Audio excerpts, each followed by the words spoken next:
House of Representatives receives request seeking federal government's takeover of 2 airports in Kebbi and Nasarawa states. House urges Ministry of Transportation to construct rail line from Itakwe in Kogi State to Abuja, the nation's capital. And House pays tribute to deceased member Issa Dogonyaro. Thank you for joining us on You and Your Reps. I am Victor, as welcome to the program.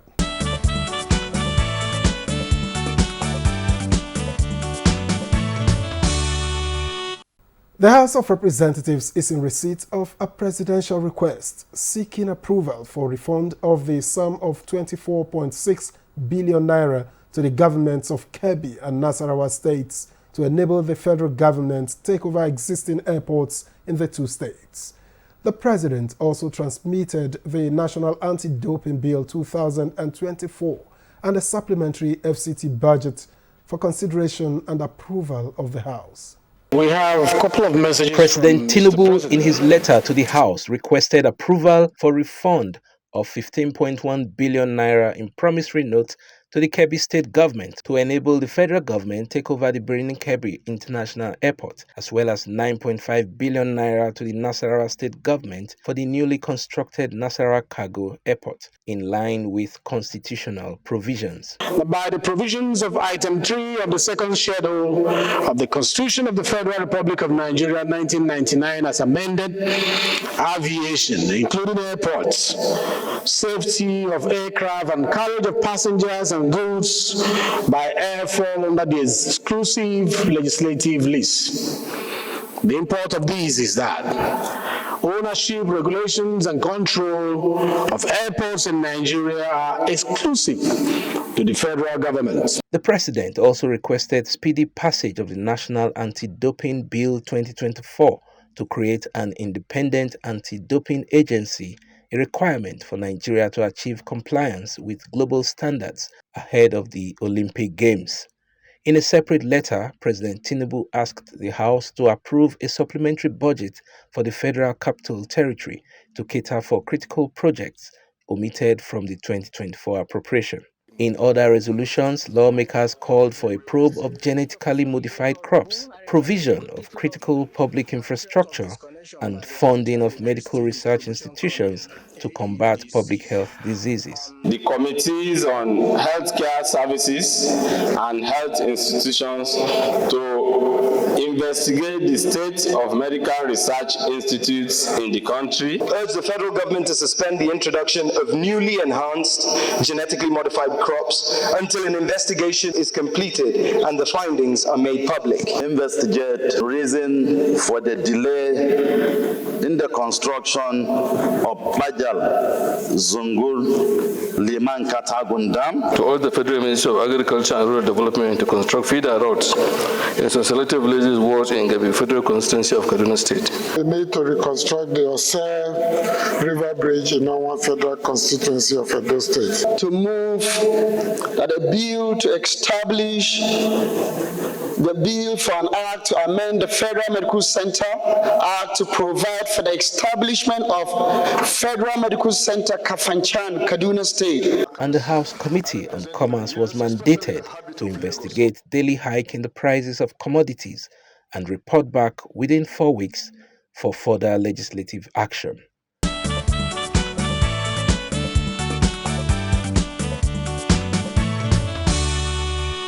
Meanwhile, the House is advocating value chain training of youths and women in agri-business development to reduce unemployment in the country. Now, this follows a motion moved by the member representing Olu, Osu, Oru constituency of Imo State, Canice Moore Nwachukwu, which was carried.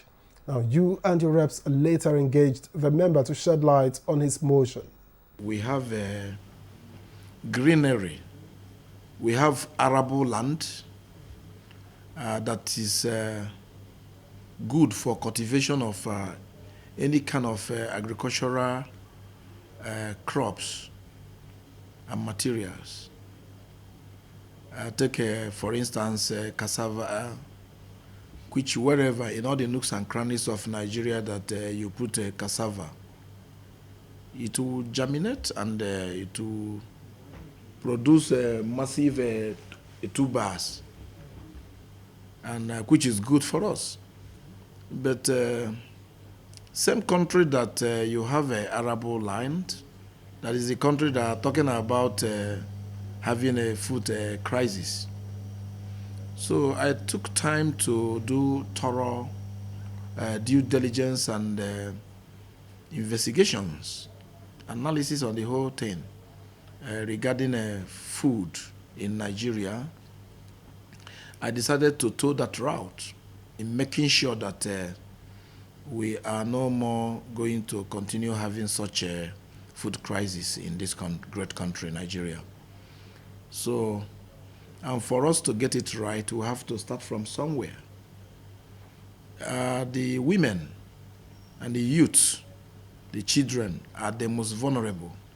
They are always prone to attack in whatever situation that is ugly in our environment.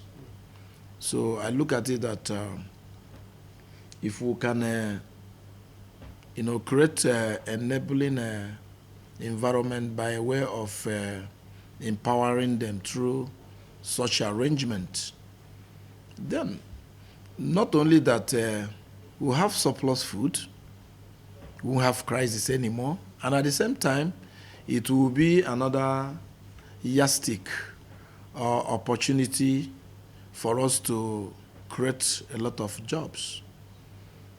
By creating jobs and food, insecurity to a reasonable extent will become a history.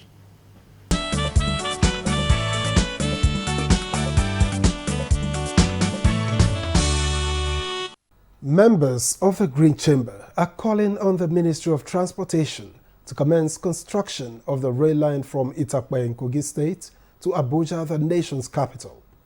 The House also wants the Central Bank of Nigeria and Office of the National Security Advisor to enhance enlightenment campaign on the Cyber Crimes Act. As Nigerians enjoy the services of the Itakpe-Warri rail line, lawmakers express worry over delay in execution of the Itakpe-Abuja component 3 years after the contract has been awarded. To urge the Ministry of Transport to ensure immediate execution of the contract that was awarded in this respect. To mandate the Committee on Land Transport to investigate the reasons for the non-execution of the contract and ensure immediate execution of it. That's the Itakpe to Abuja rail line. Also mandate the Committee on Legislative Compliance to ensure compliance. The House stressed the need for more enlightenment on the provisions of the Cybercrime Act, clarifying that lawmakers were not against a law enacted by Parliament, but against ambiguity in the CBN's circular on the cyber security levy. The levy does not apply to ordinary Nigerians, but only to the establishment listed in the second schedule of the Act. And these establishments are GSM service providers and all telecommunication companies, internet service providers, banks and other financial institutions, insurance companies, and Nigerian Stock Exchange. A call for investigation into the condition of aircraft in the presidential air fleet stirred up debate among lawmakers. The House asked its Committee on National Security and Intelligence to carry out that investigation. Detailed explanation of why the fleet is not operating optimum capacity needed to guarantee the presidential corridor safety. That the Vice President will take a commercial flight somewhere in spite of the number of aircraft we have in the fleet is amazing. But invite NSA if you have to. Invite the commandant in charge of the air fleet. We're talking about the number one citizen of the country. His security is very important to us. A bill to amend the Court of Appeal Act 2004 passed second reading. To increase the number of justices from 90 to a minimum of 150 justices in line with current realities. Meanwhile, a bill for an act to establish Institute of Chartered Corporate and Business Affairs Management of Nigeria also scaled second reading.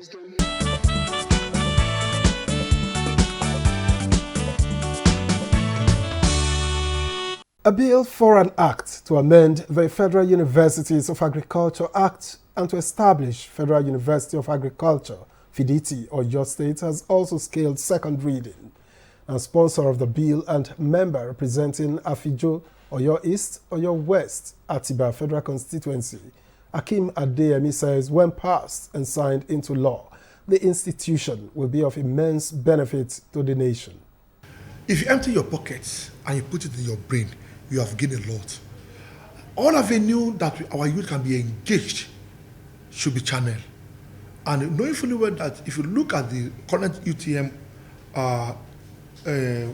data, that is one of the best, most participated state in Nigeria.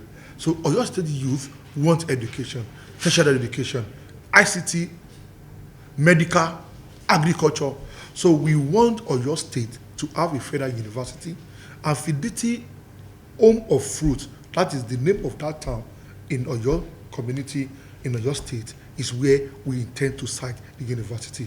They also benefit training, research, and also educational development of their youth, our employment opportunity that cannot be overemphasized. The federal government of Nigeria know the output that will come out in such a bill, because anything that can be done to educate your youth, anything that can be done to improve agriculture, anything that can be done that will eradicate food security, that food shortage and price food security is always a welcome development. And we have a president who has been working around the clock how to get money, how to get this working. He knows among one of his cardinal program and objective, education, agriculture. The two is what we are bringing together. Educate our youth. How? In line with agriculture. That's what we are doing.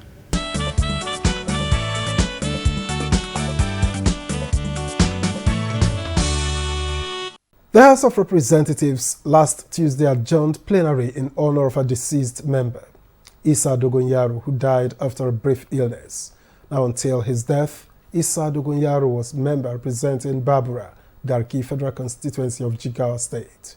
He also served as deputy chairman of the House Committee on HIV/AIDS, Tuberculosis and Malaria Control.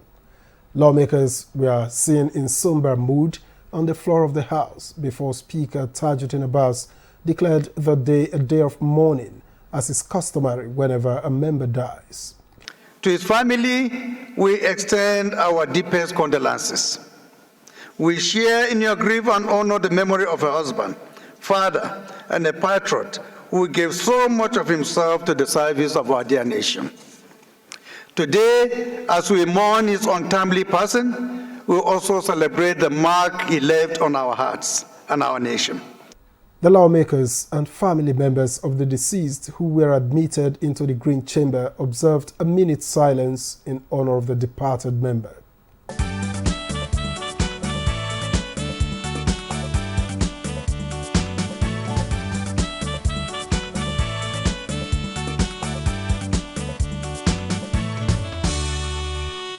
If you are familiar with parliamentary proceedings, you must have heard shouts of "divide the House," often during heated debates. But what does this mean, and in what context is it deployed? Well, this is what Chairman of the House Committee on Rules and Business, Francis Wiver, is about to tell us.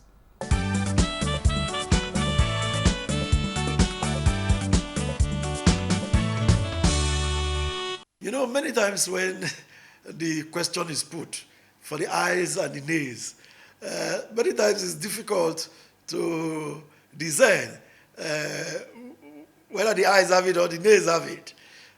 Many times the presiding officer is the one that hears better, so he takes a decision on the. Sometimes members will want to be loud, and the presiding officer has a responsibility to decide whether the ayes, from what he can hear, whether they have it or the nays have it. But there are specific situations where that call for a division. When you cannot conclude on whether the nays or the ayes have it, there must be that division. And it's followed by counting. When I say division, I mean division of the ayes from the nays. So they go to different parts of the chamber, and so a count is made. And that is a clear definition. In cases where there is a call for it's based on quorum, for instance. It requires that the decision be taken when there should be a division to decide it.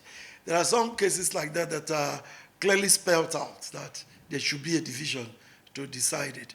But the electronic voting that is beginning to come into play, you remember when we were doing the amendment in the 9th Assembly, because there was electronic voting, as you voted, the scores were showing on the board. That is, these developments are beginning to make division unnecessary. Otherwise, where you cannot know whether the I's and the A's have it, you cannot judge it from the sound. There is a need to do that division. But it's rarely done because the many times presiding officers have their own lane, although they are not supposed to, they are supposed to be unbiased, but they are also political players, you know. So they always have their sides, and so the nays or the A's will always have it. Otherwise, they should call for a division.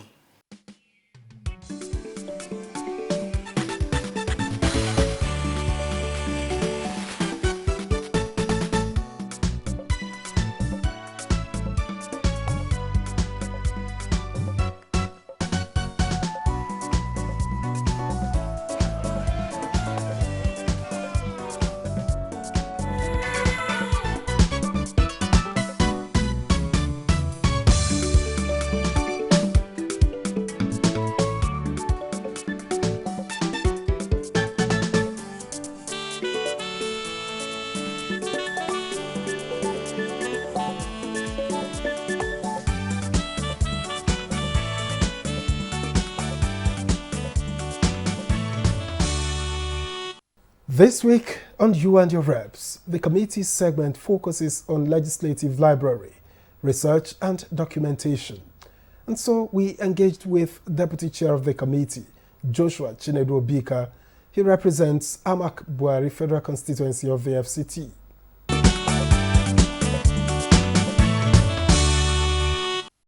The mandate is research and documentation.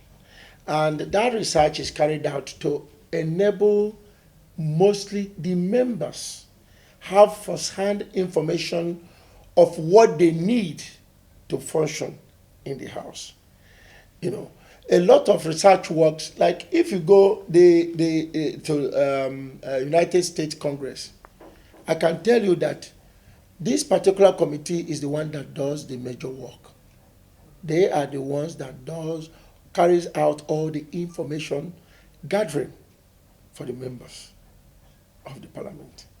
You don't need to go out there to know what has been implemented in the ministries and MDS, because they carry out such research and feed it in the system that members can sit in their office just with one click.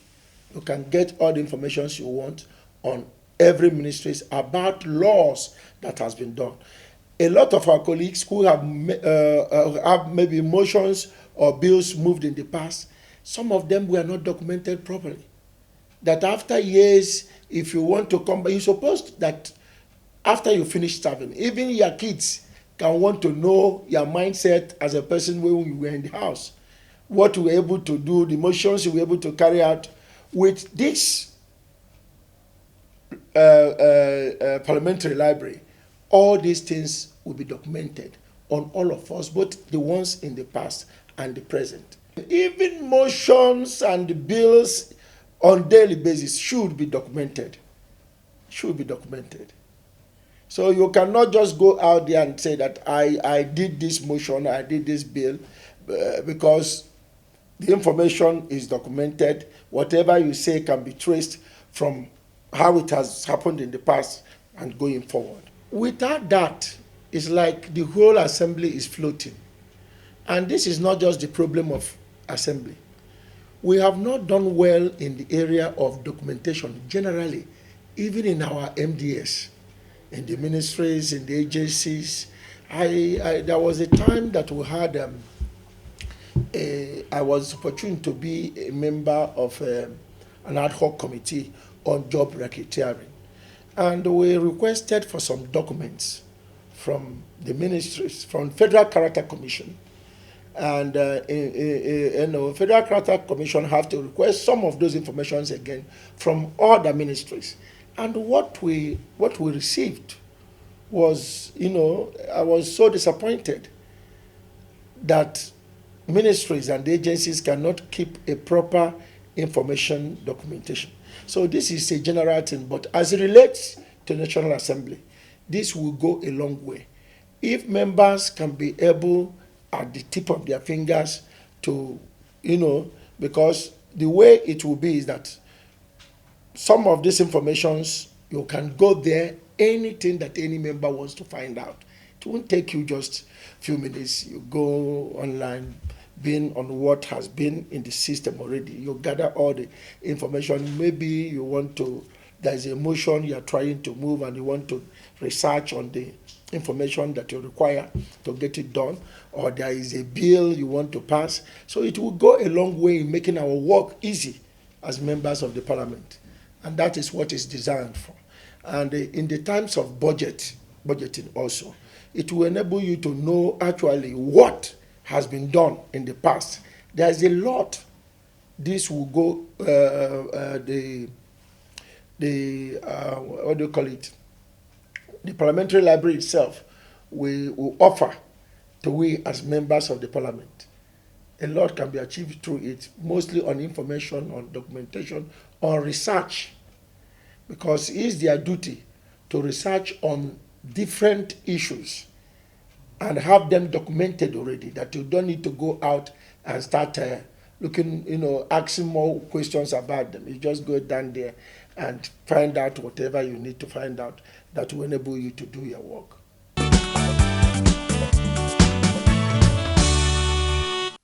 It's expected that the library is going to generate their money through donations.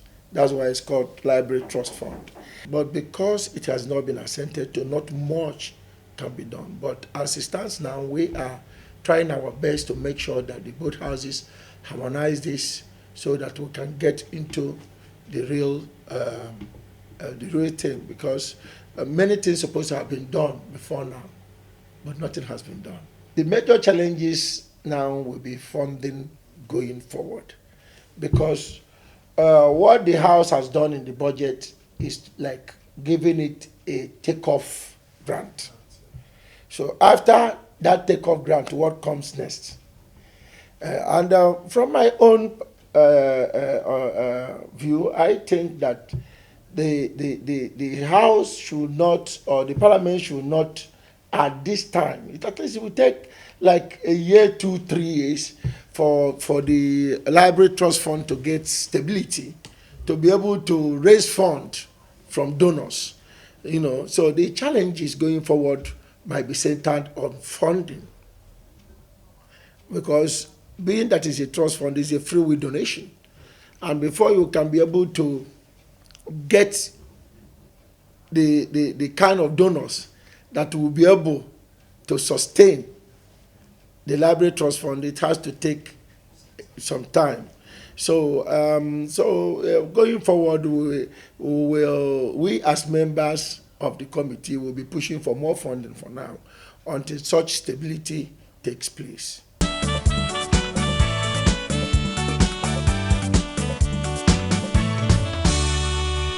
That committee just might become the memory of the National Assembly. It's got to be taken very seriously. And that's you and your reps. We thank you for watching. I am Victor. See you next time.